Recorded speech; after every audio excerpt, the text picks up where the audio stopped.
It's 5 p.m. I call this meeting to order. Would you please stand for the Pledge of Allegiance? I pledge allegiance to the flag of the United States of America, and to the republic for which it stands, one nation, under God, indivisible, liberty and justice for all. So be it.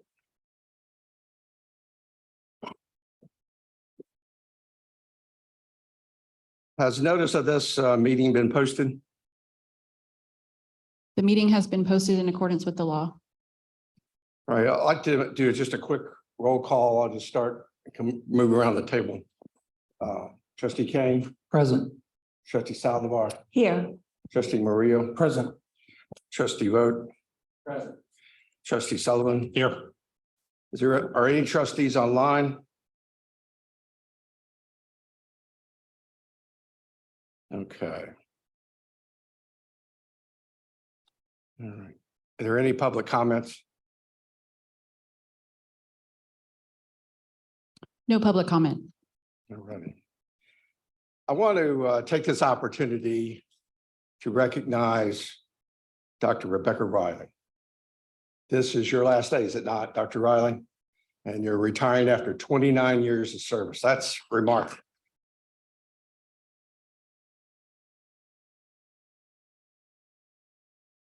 I, on behalf of the board, want to thank you for your service and wish you Godspeed in your retirement or whatever you do. Good luck to you. Yeah. Also want to recognize our Chancellor Select, Dr. Mario Castillo. And I said doctor. I think I said doctor, right? I guess it's Mr. Mario Castillo. It's hard to know what to call you, Mario. But I want to congratulate you in completing the process and being appointed to the delight of this board and to our pleasure as the next chancellor. We will have a confirmation vote on August the 11th, in which case you will indeed take this seat, your rightful seat as chancellor. So again, congratulations and thank you for all that you do and all that you will do for this system. Thank you. We don't have any workshop. Are there any other special announcements? Okay. Employee groups. Oh, I guess we need to do the, I'm sorry, my mistake. We need to get approval of the minutes for the June 1st, 2023 budget workshop, the June 1st, 2023 workshop and regular meeting, June 29th. Do we have to do these separate or can we do it once together? June 29th, 2023 special meeting, July 11th, 2023 special meeting, July 13th, 2023 special meeting, July 17th, 2023 special meeting, and the July 21st, 2023 special meeting. Do I have a motion to approve these minutes? So moved. Second motion. Second. All in favor, signify by aye. Aye. Any opposed? All right, then it passes. Thank you. Now, any other special announcements? Employee groups?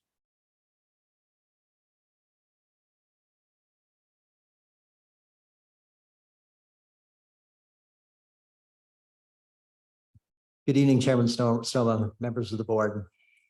I am Dr. John Bergduff, President of the American Federation of Teachers at Lone Star College, speaking on behalf of the many dedicated faculty and staff who are members of our union.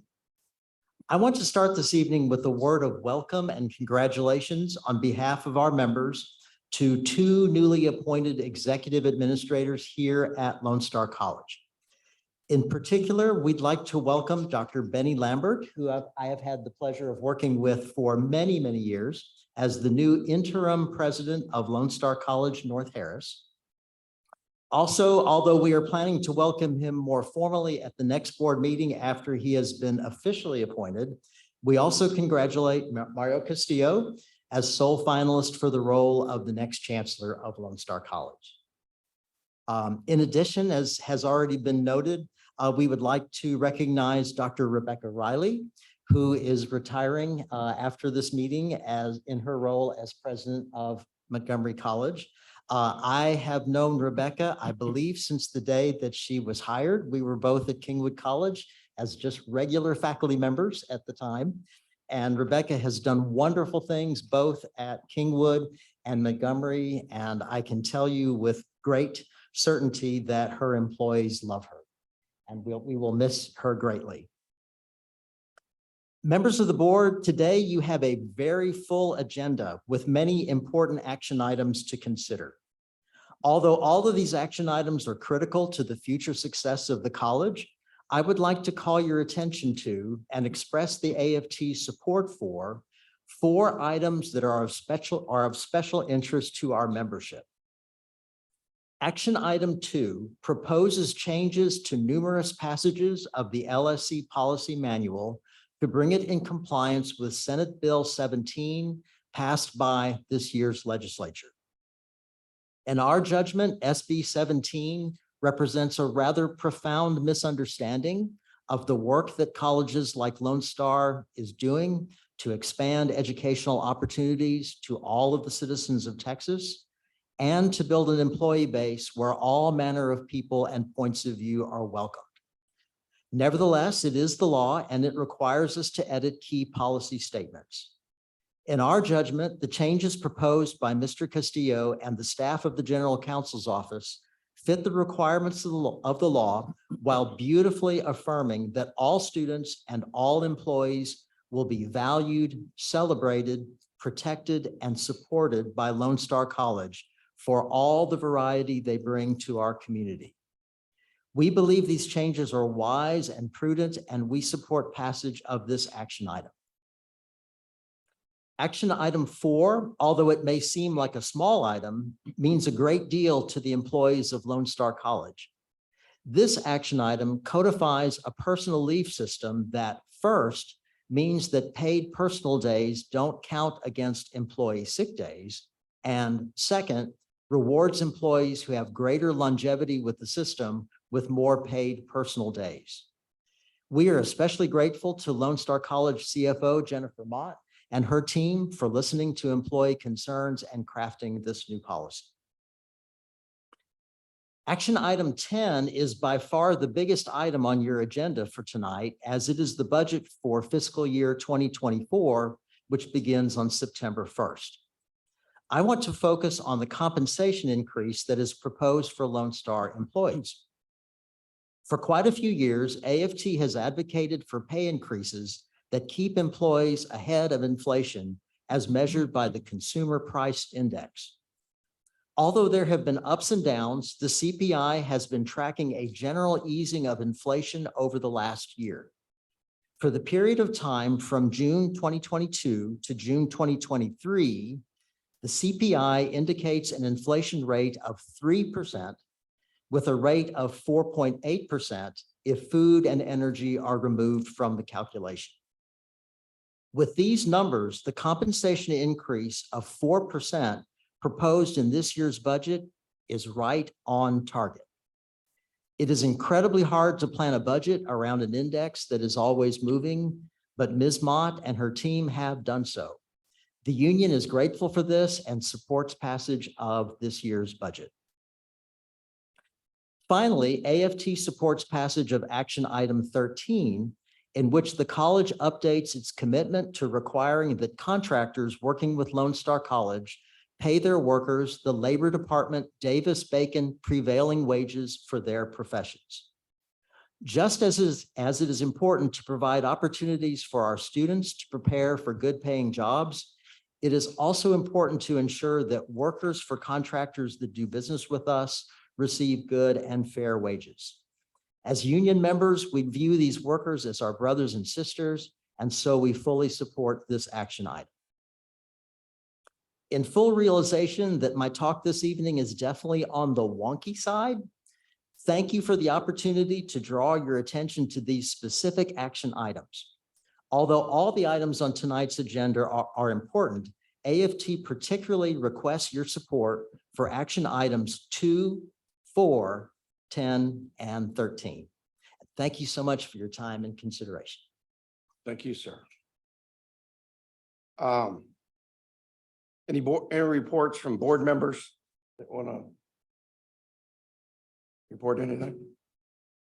Trustee Sullivan? Yes, sir. Thank you. Just want to take a minute to really kind of talk to my colleagues here at the board table to share with you how I looked at this month's agenda. There were, I don't know, 40, 45 items on the agenda. I had questions on about 11 of them. And rather than, and I notified the chair in advance, took the courtesy to let him know, and I copied Mario and Jennifer. And Jennifer reached out to me and said, if you have questions, happy to talk on the phone. So we scheduled a call this morning and she gave me 32 minutes of her life to answer all of my questions. And we whittled it down to 2 items. And I share that with you for a number of reasons. One, how I recognize we can be efficient as trustees rather than blindsiding the administration. They're not prepared for the question. They don't know how to answer it at the time. It just turned out to be instructive to me, as beneficial for me as a trustee, and also to compliment the administration on how they approached answering my questions. Some of it was philosophical, some of it was financial, but in the end, we went from 11 to 2. And I just think that that says a lot about how we can govern as a group, and also to the administration. Thank you. I want to say that I applaud you for using that approach. I mean, I think this is the successful approach we members of the board should use when we have issues regarding agenda items or any issue for that matter. Certainly, I'm willing to take them as your issues as chair and move those forward. But the way Trustee Sullivan handled these was just perfect. He stated the issues with time. We directed them to the proper, how should I say, authorities. And the folks in the administration were very responsive to get back with him and satisfy your concerns on those issues. So this is just a good way to work. And I want to say too, that I appreciate this board. I mean, I think I know, in our process to reach a decision on a new chancellor, we just performed as a team, folks. We performed as a team. We worked together, and our guiding principles were held before us. And I just want to say I'm proud to be a part of this board. I'm happy that we've come together to make these types of decisions. And this is the way we need to work. So, Trustee Sullivan, thank you. Thank you for doing this. Do you have any other reports on your PRC committee? If the items will be pulled for discussion, I can save it for them, but if not, I'll go ahead and read it. Thank you for catching me off guard. Forgive me 1 second. Pull the wording up. So thank you, Chair, for recognizing the work of the PRC. Following a request from Chair Stoma, the PRC, composed of myself, Trustee Kane, and Trustee Broussard, electronically reviewed 2 proposed policies. Chief Financial Officer Jennifer Mott had proposed both policies for the PRC's review. Those changes revise board policy section 4.c regarding compensation and 4.d regarding paid time off. PRC members individually reviewed clean and redlined versions of each proposed policy and approved them to proceed to the board for consideration. Board Chair Stoma also reviewed and approved the proposed policy changes to be placed on the August board agenda for board's consideration on July 19th. And I appreciate the administration's support, and thank you for letting the PRC tackle these 2 issues. Absolutely. Let the record recognize that Trustee Broussard has joined our meeting. Welcome. Thank you. Welcome. Apologize for being late.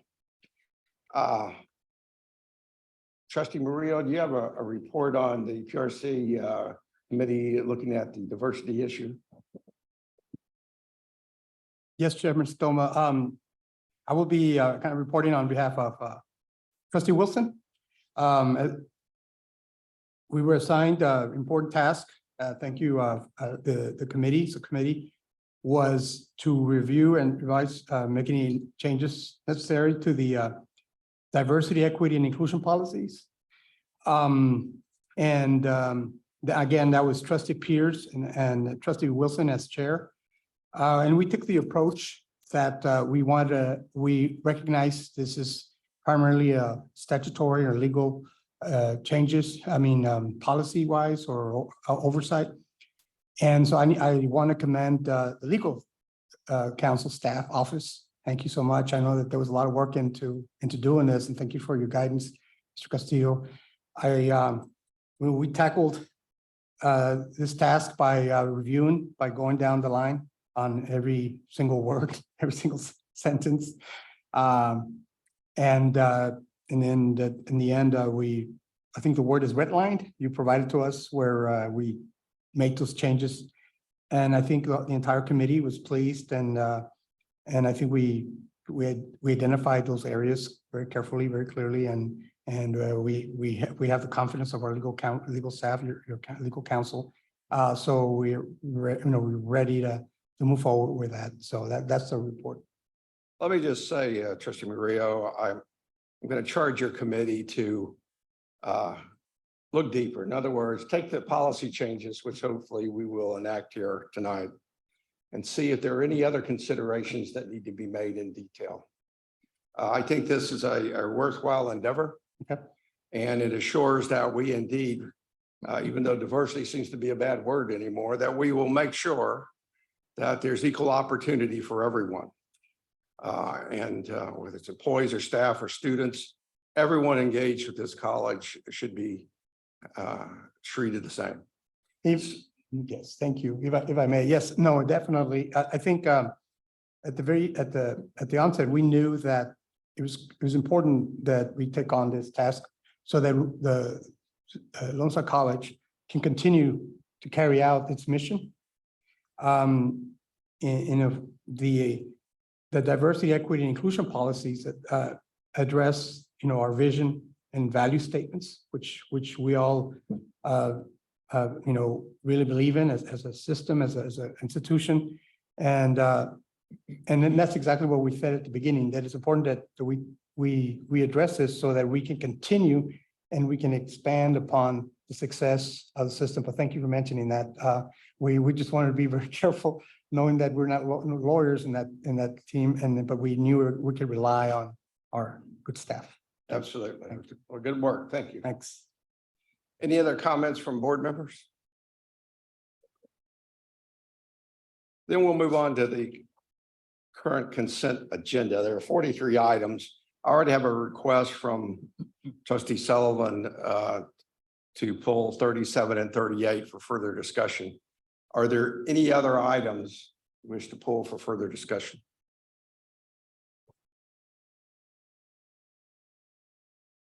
None? All right. Then I'm gonna, Ms. Mott? I'm sorry, you want to pull the number 10 for discussion? Okay. Anything else or anyone? All right. So I'm going to need a motion for approval for the following agenda items. 1, 2, 3, 4, 5, 6, 7, 8, 9, 11, 12, 13, 14, 15, 16, 17, 18, 19, 20, 21, 22, 23, 24, 25, 26, 27, 28, 29, 30, 31, 32, 33, 34, 35, 36, 39, 40, 41, 42, and 43. Can I have a motion to approve, please? So moved. Second, Second. all those in favor signify by saying aye. Aye. Any opposed? The item's passed. Item 10. Smart, you want to comment?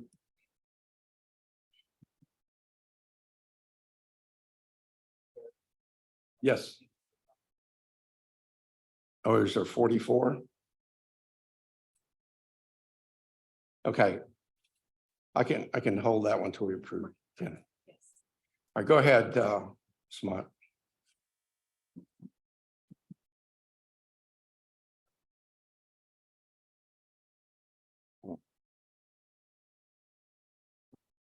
There we go. Yes. Good evening, trustees. Thank you. I am pleased to present to you tonight the proposed budget for fiscal year 2024. Yes, so this was provided to everybody electronically last Thursday, so everyone would have it for a full week. But then on Monday also, it was sent by mail, hard copies was sent to everybody. So it's a great report. I hope everyone had time to read every page. A lot of work goes into every page. And towards that, I really want to say a huge thank you to Maura Capper, Mary Anderson, Shelby Hart, Nissa Peterson, the IT EPM team. We have a budgeting module that is a new budgeting module, so they spend a lot of time as well. But the VIPADs, Vice Presidents of Administrative Services, budget managers, and then honestly, so many other people throughout the entire system that contribute towards building this report. So I definitely did not want to forget the thank yous because a lot of great work goes into this. So for the proposed budget in front of you, I want to provide the timeline to reflect on sort of the process where we've been, where we're at today, and then the steps that are still in front of us. So really the official kickoff, I personally feel like we're always working on the budget, but the official kickoff for the year is Friday, February 24th, when we held the board budget retreat. And that's where the chancellor and myself reviewed with the board an outline of the fiscal 2024 budget to make sure we had sort of philosophical alignment with that outline. And then from there, we spent the next several months working on of course, the detail of that budget. So then on Thursday, June 1st, we held a board budget workshop where I presented to the board a lot of the detail around the proposed budget. From there is where we put together the actual full budget report that was sent to everybody, as I already mentioned, Thursday, July 27th, which brings us to today, which is for the board to consider adopting the proposed fiscal year 2024 budget. From here, assuming the budget is adopted, the following steps would be, of course, this budget would take effect September 1, 2023. The fiscal year runs September 1 through August 31st, 2024. Within the budget, we have three primary revenue sources. Tuition and fees, the board already adopted that tuition and fee schedule this past March. On the state revenues, that is set by the state. But the largest budget revenue item are property taxes. We still have several steps from here to complete setting that. It's called the state's truth in taxation process. So those steps from here would be towards the end of August. Lately, it's been really pushing close to beginning of September. We receive from Harris, Montgomery, and San Jacinto counties, the appraisal districts, the certified values. Once we receive those values, that's what kicks off sort of our calendar timeline clock on the truth and taxation process. With those, we would bring to the board for the board to propose a tax rate and set a public hearing. The hope is that we can do this at the September regular board meeting. It does depend on when we actually receive the certified values. Last year, remember, we were not able to make that date, so we had to have it at a later time. My goal would still be to be able to get it done at the regular board meeting if possible. And then following that at hopefully the October regular meeting is when there would be the public hearing and the board adopting the tax rate. So we do have those steps in front of us, even after today, hopefully adopting the budget.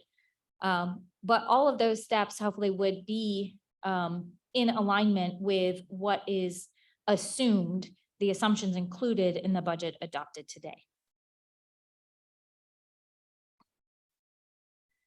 So as I mentioned, we did have the June budget workshop that went through a lot of detail of this budget. So right now I'm just going to keep it to some quick highlights. On the revenue side, this budget includes 36.7 million in new revenues. The majority of that is coming from property tax revenue growth, about 22 million. Now that estimated new revenue growth in property taxes already includes that in June, the board approved increasing the homestead exemption from 1% to 8%.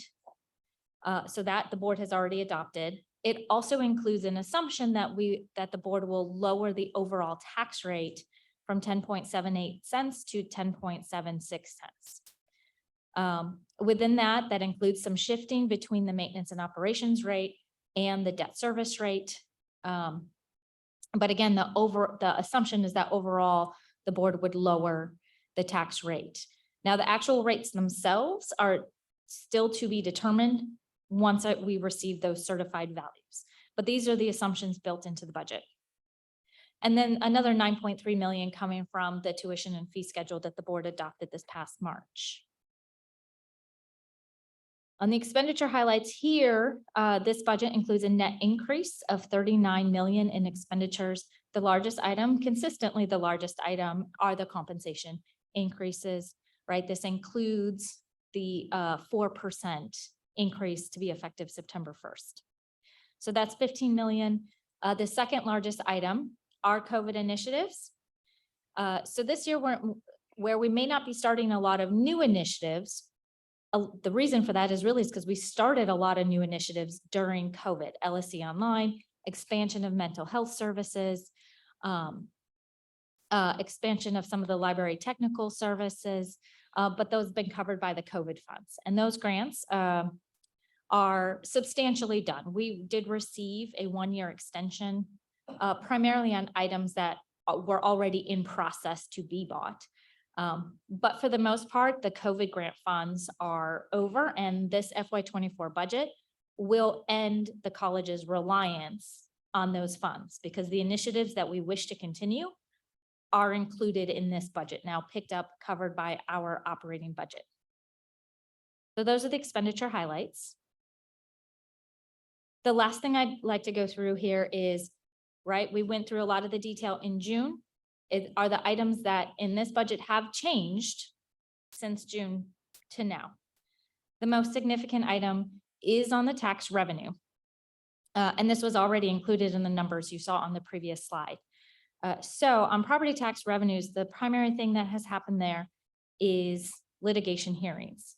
And coincidentally, I appreciate Trustee Sullivan sent along a news article a few days ago where this was discussed, these litigation hearings, increase in these hearings. We had already been seeing this starting to come through in the data that we receive. So for example, Montgomery County Appraisal District, it's called the arbitration accounts. In 2021, they had 85,000 accounts. In the 22 tax year, they had 96,000. For Harris County, theirs went up from 6,500 to about 7,500 accounts. So the accounts going through litigation hearings and resulting in lowering of those appraised values has increased significantly.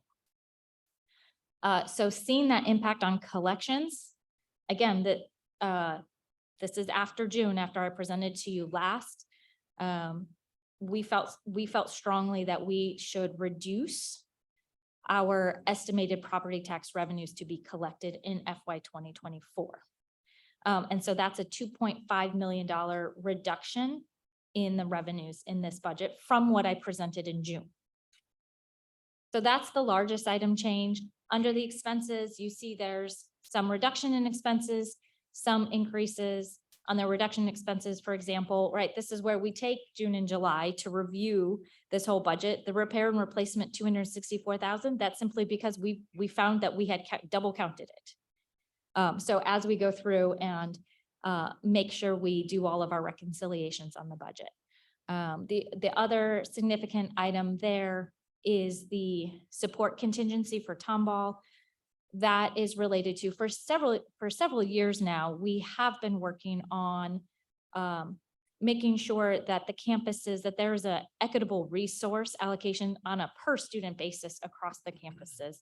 And there have been multiple campuses making some adjustments in both directions towards this. And Tomball is working through that right now. You know, operational changes to result in the adjustments can take time. So this is where with Tomball working through that, we're budgeting for a support contingency to help get us there. So that's the, in terms of increases in expenses, the most significant item. The net change here, though, is a negative $3 million. So the bottom line of what this means is in June, I said that the proposed budget would use about 3.6 million of our cash reserves. With this change, now this budget will use about 6.5 million. So it does increase the use of reserves. Now, the other comment I want to make that's not included in this budget is because we just received the information too late. We got it July 14th is the final numbers on our state allocation. This budget includes growth in state revenues of 6.4 million. That's what's in the proposed budget in front of you. The final number that we received is 14.8 million. So that's an additional about 8 million that we estimate to receive. That's not included in the proposed budget in front of you. And I expect to be able to include that in our estimated variances, really first month in our September monthly financial report for FY24 is to reflect that impact. But yes, just the timing of receiving that's not factored in this budget. So the budget in front of you, as I said, does include the use of 6.5 million of reserves is in the budget. And then, but then just mentioning this new estimated numbers that really should cover that use of reserves. So thank you very much. I appreciate your time. Are there any questions or comments? Trustee Sullivan? Yes, sir. Thank you. So then it'll be a net gain. You gotta take 14, take 6.5. So it'll be a net positive of about 7 million, 6 or 7 million, if the state funding comes through, the increase. Well, if we're using reserves of 6.5 and then gaining about 8, so it'll be a positive of about 1.5. Okay, I had written down 6.4 million and then 8 million. So what's the delta there? Right, so the 6.5 use of reserves, the 8 million, the first 6.5 of that will just bring us back to 0 to balance. And then another 1.5 would be the positive. Okay, all right, good. Thank you. Chair Stoma and trustees, just a great budget as always. I appreciate the chance to work on the finance committee. Finance committee has been Stoma, Kane and myself. And in between all the meetings that were listed, we've been in touch as a committee with the administration and with Ms. Mott and her team. And it's been a good process. I think going forward, even if there's some hiccups in Montgomery County on property taxes or litigation, I think the state funding is going to increases in state funding is going to far outweigh that for us going forward. So I think we're in really good shape. And all this said, we still have tremendous reserves. And as you already said, tax rate goes down, homestead exemption goes up, and we pay down big on debt. So it's just a great job. Thank you. Any other questions or comments? Anyone? Thank you, Ms. Mott. Excellent job. And your team. Congratulations, your team. Thank you. So I need a motion to approve item 10 and item 44. Do I have a motion? Second? All those in favor say aye. Aye. Any opposed? Those two items pass. We'll now consider item 37. Yes, sir. Trustee Thank you, Sullivan. Chair Stone. Appreciate it. Okay, so I've said a lot of good things about finance and the administration. Now I've got to complain a little bit, and Ms. Mott's already teed up because we talked about it earlier today. This item concerns promotional materials, promotional items. I have no qualms about that, but the board approved a 5-year contract for $3 million. Double checking. And anything I say that's wrong, Jennifer, correct me when you come up if you do. Board ratified revised total sum not exceeding $4.649 million for the purchase of promotional products. That's an increase of $1.3 million. And they want to extend it another year. So I pointed out the obvious to me was that people spent more than they were authorized to spend. Invoices were approved, probably paid. And instead of working back from, and I don't like the term zero-based budgeting, but working from the base number of the 5-year previously approved item, they just bumped it up to what they spent going forward. And I just can't support that. I don't think that's, I don't think it's good oversight. Don't think it's good management. Don't think it's good philosophy. It sounds like it is an operational issue of marketing being in the central office and being spread out over 7 or 8 campuses. So that's an operational issue that I hope the administration addresses going forward. It's up to them if they do. But if they don't, I'm going to continue to point it out because we do a better job than that. And how this slipped through, got through, I don't know, but I'm against it. I'm voting against it.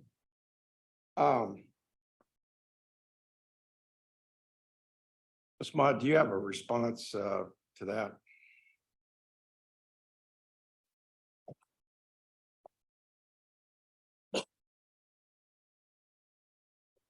I do really briefly, especially since you really already alluded to the challenge. Certainly every day, always looking for ways to improve. Here, the challenge was that there is a system office marketing and then marketing teams at all the campuses. And where the tracking was occurring was spend out of that system office. And not also including the spend that was also occurring in the various departments. So we're already have a way to start tracking it better in our system and we can test whether that's working correctly. So the challenge here, I mean, not making light of this at all. It's a lot of times feels like herding cats. But certainly here, this is where we're going to work towards getting the system to help work for us, to be tracking it for us, is the goal here. So certainly something that I hope and expect to be doing better in the future. So what I think I heard is that the reason for the overspend was just a lack of coordination between spending and all the campuses and all the various entities that spend promotional money. Is that correct? Yeah, a lot of the spending just occurs in so many different pockets, understandably, that making sure we were picking up all of it. And your is- remediation of that you're taking action to is to having identified these sources, to have it kind of roll up into a one account where you can then track it to make sure that it doesn't happen again. Is that true? Roughly speaking, yes. If indeed this item were how should I say, disapproved by the board, what are the impacts to the college? On this one, since it's a ratification, the full honesty of it is the spending has already occurred. Okay.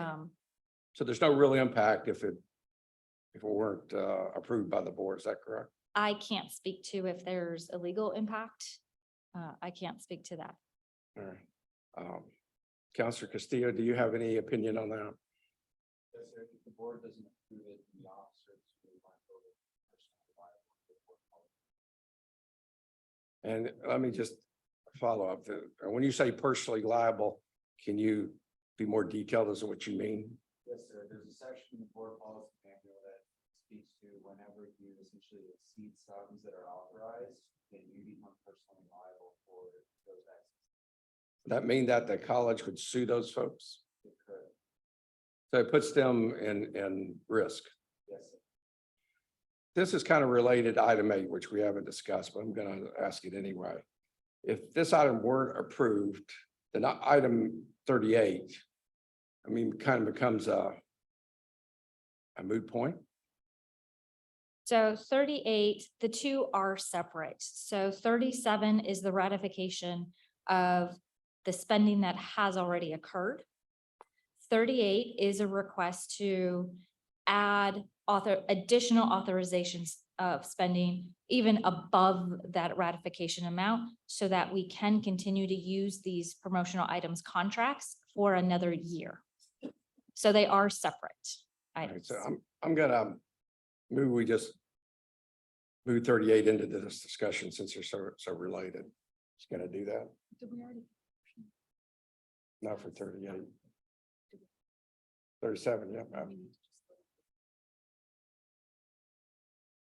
Okay, so we're gonna come back to 38 then, all right. Okay.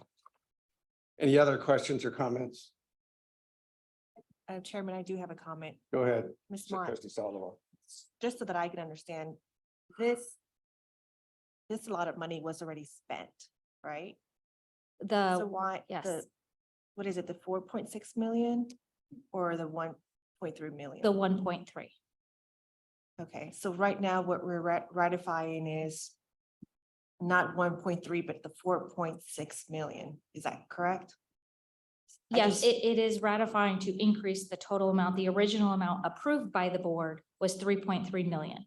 So out of the 4.6, 3.3 million of that spending was authorized by the board and is fine.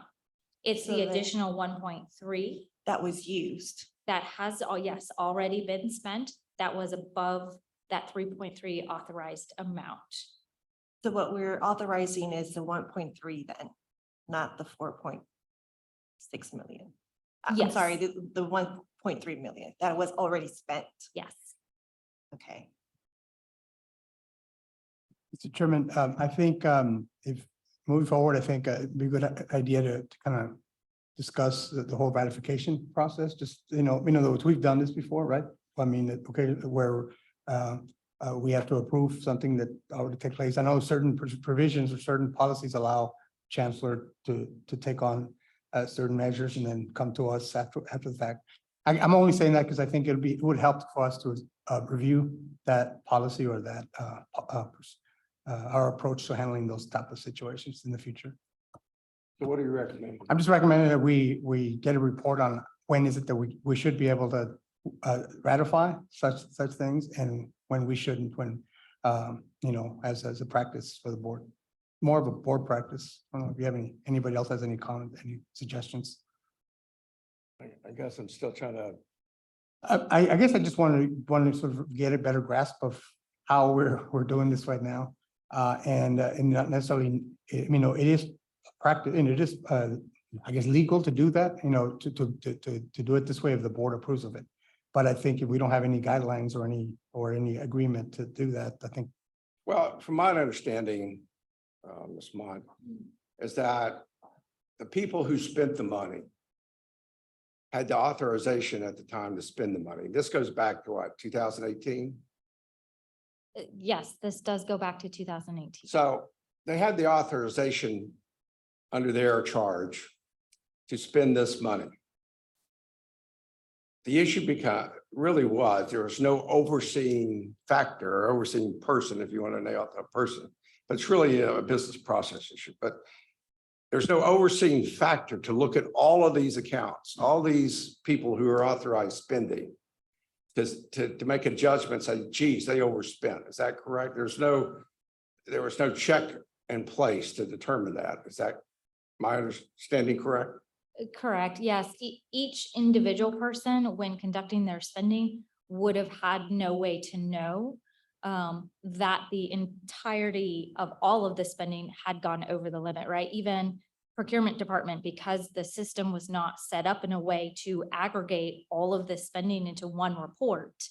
There has been no single person at the college that would have known when they conducted their spending. They would not have been able to know that the spending was over the aggregate amount. So the deficiency really is an administrative oversight. Yes. Okay. Chair Stallman, could I jump in for a second? Yes, sir. If I may, thank you. I disagree politely, respectfully, disagree with what trustee Murillo asked. Because I think what he asked, and Mario, if I'm wrong, tell me, are provisions for the system to spend money under certain emergencies. Overspending is not the same. And those are two completely different things. I mean, as simply as I can put this, they just spent money they were not authorized to spend. They spent the 3 million and then they spent 1.7 million more. That's not justified under any ratification, any emergency spending, or anything in the agenda backup. It's just not. They spent money they shouldn't have spent. We're trying to justify here at the board table. It's not justifiable. And trustee Sullivan, Chairman, if I may Go just ahead. real quickly. So we are approving something that has already been spent. Yes. Yes. And I don't disagree with you, trustee Sullivan. I look at it from a business process root cause, okay? They overspent. At the time they overspent, they didn't know they were overspending because there was no oversight to tell these folks, hey, you're overspending based on our current budget. Is that correct? That's mine. So that's all I'm trying to point out here. that indeed if they had cognizant knowledge of what the spending limit was and they overspent, that's one issue. If they did not have the resources or the reporting authority to look at and to determine this, then okay, it's a mistake on their part, yes, but it's really the responsibility of administration because they didn't provide the correct reporting metric, if you will, so they will know. That's my point I want to make. It's not a policy issue. It's not, it's really a business process issue. And to rectify that from happening again, well, I understand Ms. Mott saying that she's now put in a process to where they can now look at these accounts. They can tell how much is being spent. Maybe over the next 1 or 2 months, you can look at that and you can tell, you know, if the process is working. That's what you put in place to remediate this so it doesn't happen again. Is that correct? Yes. So where you're correctly right. But I mean, how do you put the blame? You have to put the blame on the oversight of the administration. But there's no point in that, in my opinion. This is my opinion. When we're taking corrective action to right or wrong. I mean, I don't know. I mean, I don't know what else to say here. I think it's just what it is. You know, there's a lack of business process. She's recognized that she's putting this into place. And she wants to move forward. And certainly we can request, and I would request that you come back and report to us on this once you have a result and tell us how this is working. But to not approve it is where I'm going with this. If we don't approve it, then we put people in jeopardy. And I just can't vote for that, in my opinion. So that's where we are, folks, in this. Is there any questions regarding understanding? Does everybody understand the issue here? That's the issue. May I respond, please, sir? Yeah, I'm not asking the board to go with me to vote no. I want to be very clear on that. okay, It would never be my intention for any employee to have to assume financial responsibility or liability for something they did in the course of their job. Period. I can't be any more clear than that. But I'm voting against the item. okay, That's all. fair enough. We can actually, I'll make a motion to call the question, and I'm the guy that had it pulled. That's fine. No, thank you. Okay. Thank you. Any other questions? Does everybody understand what we're voting on here? That's the main thing. We have to. It's already paid out. But we're gonna talk about 40 or. Turn your mic out. Sure. We're gonna talk about 38 right after this, right? Yes, sir. Okay. We're going to bring 38 up. Yeah, trustee King. Well, I agree with trustee Sullivan with regard to the fact that you simply cannot overspend. No question about that. But as I've heard our discussion here today, I understand that it was really, as much as anything, it was a system-wide error. And I would simply hate to see an individual or several individuals due to a systemic error caught with this kind of financial obligation. And the key to me is that now we know, and we've already taken steps to make sure that something like this does not recur, because we'll keep better tabs on multiple individuals dipping into an account. And so from my standpoint, yes, we cannot do this, but in this instance, I think we have to step back and say it was systemic, and we just can't let this happen again. But for now, we're trying to correct the situation and not put anyone or any group of people in jeopardy.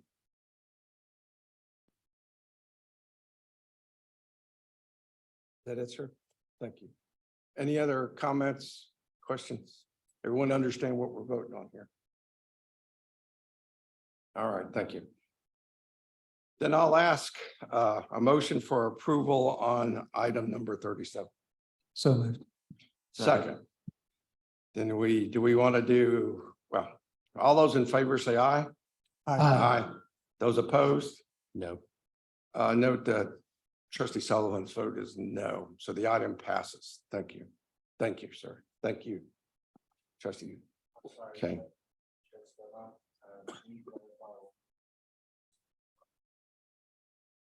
No. Oh, I'm sorry, you voted no? I did. I'm sorry, ma'am. So let's note that trustee Sullivan, trustee Broussard voted no. Yeah, I think it still passes, doesn't it? Yeah, still passes. 1, 2, 3, 4, 5. Him too. Do we need a roll call for it? Do we need a roll call vote, sir? All right, thank you. Item 38, trustee Sullivan. Yes, sir. Thank you. My comments are the same. I'm not going to bore everyone with it, but I feel stronger about this item than I did the other item, because in my eyes, this is saying we're rewarding bad behavior by not just approving the item, but approving the item plus what we overspent. Now, that might not be exactly right because of the systemic issue, which I understand, and Ms. Mott and I talked about this earlier today, but I just will not and cannot vote for this item. Taking the amount, adding $1.7 million to it or whatever it was, and then just approving it for another extended period of time. Oh, and add another year to the contract time. Is this 5 years or 6?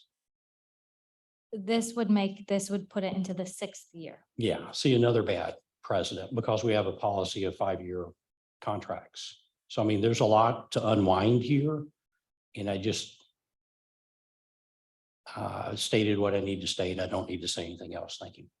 So, Ms. Mott, would you, for the benefit of the rest of us, would you explain what you're asking us to do in item 38? Yes. And if I'm wrong on anything, please correct me. And I really mean that. All Oh, due no. respect. No, I just want to make it clear what we're doing. Go ahead. As two separate items, 37 was ratifying the spending that has already occurred. So that 4.6 is the total amount that has already been spent. That does mean if 37 is the only thing that's approved, we no longer have any spending authority for under these promotional items contracts going forward. So at least as far as these particular promotional items contracts goes, we would need to stop all purchases of promotional items under these contracts. Because we did exhaust already the 3.3, we went over that, right? Obviously, clearly incorrectly. The board has ratified that amount. So in terms of the total amount spent today, we're now good there. But if we want to continue to buy promotional items in the future, we need that spending authority from the board to continue to do that into the future. So this does give us, the intent was to give us about another year under these promotional items contracts while we continue, and we will work on as we mentioned, we're hoping to roll it into a larger campus retail store contract, which we're working on that procurement process for now. So in a year's time, we would bring something to the board to be the more permanent new 5-year contracts. This money, additional money, you already accounted for it in the budget we just approved. Yes. By not, how should I put this? By not going forward, do we violate or do we, how should I say, are there any contracts that would become in violation? In other words, we become in default to any of the contracts we have in place? I don't believe so. We would just, because we estimate for the number 37, it's everything that should be spent through the end of this fiscal year. So then with the promotional items providers that's included in your board packet, we would need to stop further spending with them. So I do not believe we would be out of compliance with anything. We would just need to stop purchasing the promotional items utilizing the approved vendors, these approved. Here, I have vendors. an idea, if I may.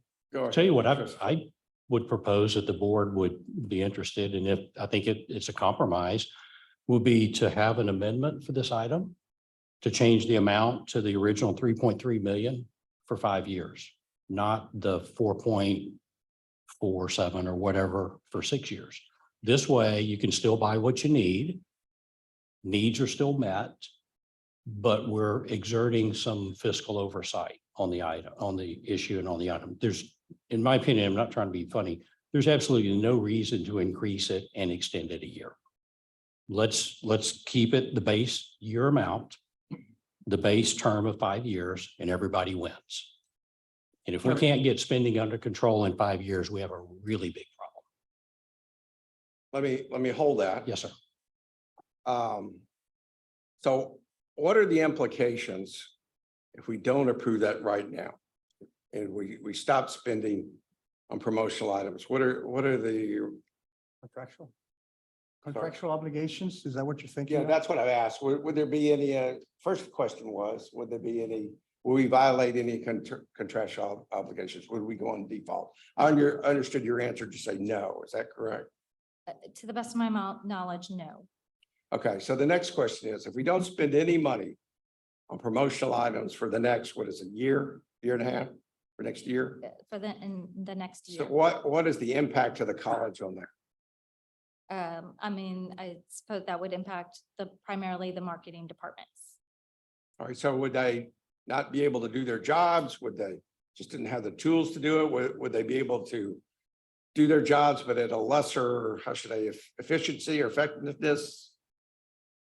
That's an operational question that I'm not sure I would want to speculate on what the impact is to marketing of not purchasing the promotional items. Chairman, I don't think trustee Sullivan mentioned not spending, or I don't know. maybe- Exactly, okay. correct. I'm not trying to not spend going forward.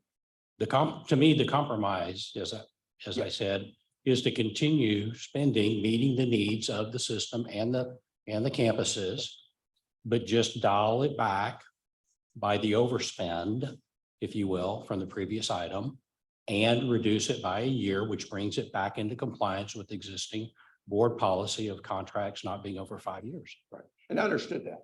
All I'm doing is just looking at the options. But if we could, before we move forward, sir, just so that I can understand. On the item, so we're gonna be approving is it 3.7 or 7 million? Just so that I know what's the number here. So what it's adding to the total thing, So the 4.6, we're adding 3.7 for a total not to exceed of 7 million. But the 4.6 is what has already been spent. So it would be a new spending of 3.7. And it is just extending this whole thing for a 1-year term. It's not extending it for another 5 years. So this is But it just to was- approve it- 3.7 for next year in Yes. spending. But it was already approved as 3.7 for 5 years. So we're gonna put, how about if we took 1/5 of 3.7 for the next year and extend their contract to that, and does that make sense to you? I think that's what you were shooting for, right?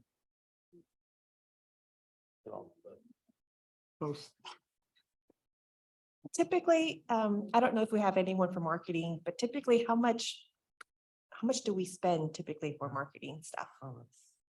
Well, that's where since 2018, over the past 5 years, right, from item number 37, we know we've spent the 4.6 million. But over the past year or so, that the amount of spending has increased. So we've spent 4.6 million over the past 5 years. What we could do here, ladies and gentlemen, is we could pull this item and ask the administration to rework it, and maybe rework it with your suggestion, trustee Sullivan, and bring it back in September. I think that may be the best and gives us all time to kind of digest this. And gives you another look at how to present this. Is that a fair thing? Do we need to vote on that or? We do not if we're pulling it. I just want to confirm with Desiree. I didn't hear a motion yet. Is that correct? So if there's been no motion, then you can simply pull the item from the agenda. No votes required. So I'll just ask for consensus. Do you want to pull this item, have them rework it? Did we not already approve this? That was the other, in the No, that was the other item. that's 37. We voted on 37. We have not No, no, I mean, when we voted for the other, yeah. What we were doing when we voted on 37, No, I'm talking about when we voted before on the majority of the 40. So my understanding, and Jennifer, you can correct me, I'm just reading from the agenda item, but what the agenda item is proposing is an amendment to a contract that was approved in 2018. Is that correct? Yes. So if it's pulled and brought back at a later meeting, I don't think anything would happen between now and September, except for there would be no expenditure on promotional items until another item is brought back. Correct. trustee vote. But when you called for us to vote on 1 through so-and-so and skip 10 and did we include 38 in that approval? No, sir. Okay. It was Okay. pulled. But what you're also, just a point, I think we ought to pull this, but just a point, what you're asking for is already included in the current budget. Is that correct? Yes, the anticipation of these expenses, Okay. yes. So again, I would offer the suggestion that we as a board come to a consensus to pull this item, have it reworked and consider it at the next board meeting. I mean, does that sound reasonable to everyone? Support that. All right, so we're going to pull this item and have it reworked the next board meeting. Thank you. I would like to ask that there be someone take a look at what everybody's spending throughout the district on this, and you said that it's increasing in cost. Mhm. Yes, Well, prices might have been going up, but maybe something else is going on. In your yeah, budgeting, it's been both prices of everything going up, but also just the increased efforts of marketing throughout the system. so in your estimates, They're buying more junk. They're buying, get more promotional items. so in your budgeting of more promotional items in this budget we just approved, did you factor in any, inflation or whatever, increased pricing or anything like that? We have the contingency inflation line item. Remember, Say again. we have the contingency inflation line item. Would that apply here? Okay, so we're gonna pull this, right? And then we'll bring it back in September and rework it, bring it back. All right, thank you. Thank you. Thank you, trustees. Appreciate it. Colleagues. I think that's all for our consent agenda. What else we got here? Bear with me.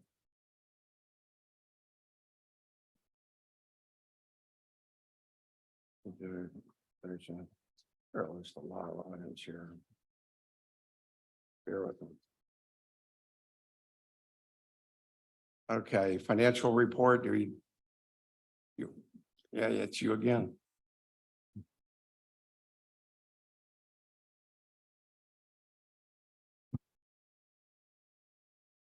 Yes, this one, I do intend to be quick, since we went through the proposed budget.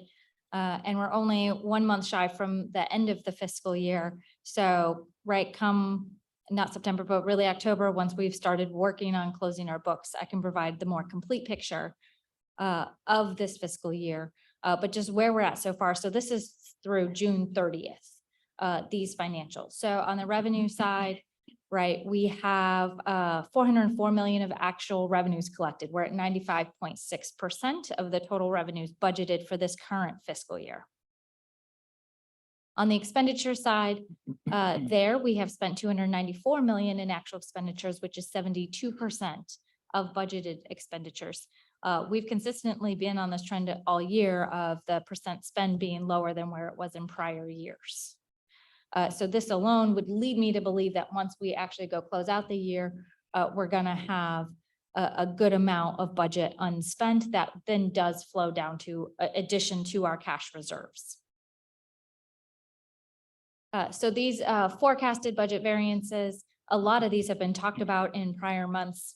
The decreased estimates in property taxes, the decrease in the product service. That again is those University Park buildings 9 and 10. I said a lot of this we've talked through previously. And then that offsetting amount on buildings 9 and 10 for this forecasted variance on expenditures.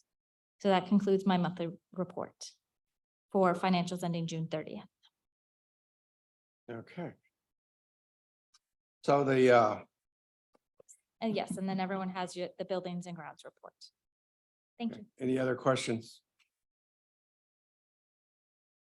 This board will go into closed session of the Board of Trustees in accordance with section 551. The Texas Government Code will move into closed session under one or more of the following provisions, section 551, 071, 072, 074, and 076. I can also say that when we reconvene, we will have no other business. So you can do with your time what you wish. So I now at 6:06 adjourn to the closed session. Are you? At 6:42, I hereby reconvene our regular session. Are there any future agenda items from anybody or any other business? Chair, I do have a question, not necessarily for the agenda item, and we can talk about it later, but I've always been confused about this posting of Art mentioned as well, a workshop versus a meeting. Do we have, what are we doing? And it's not to be answered now, but where did that come from and why do we post a workshop all the time? I can guess where it come from, but I don't know. I think it ought to reflect what we do. Yeah. I'll talk it over with you and we'll figure it out. Thank you. Any other, I've had that question before. any other comments? All right, at 6:43, I adjourn this meeting. Thank you.